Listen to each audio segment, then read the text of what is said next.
Greetings. Welcome to Consider the Alternative, A Course in Miracles channel. Today we're on Lesson 264. I am surrounded by the love of God. Father, you stand before me and behind, beside me in the place I see myself and everywhere I go. You are in all the things I look upon, the sounds I hear, and every hand that reaches for my own. In you, time disappears, and place becomes a meaningless belief.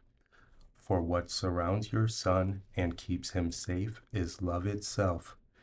There is no source but this, and nothing is that does not share its holiness, that stands beyond your one creation, or without the love which holds all things within itself. Father, your Son is like yourself. We come to you in your own name today to be at peace within your everlasting love. My brothers, join with me in this today. This is salvation's prayer. Must we not join in what will save the world along with us? Lesson 264.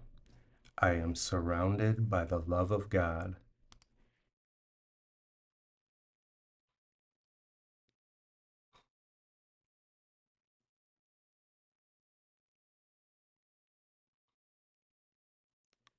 I love you. I'll see you tomorrow.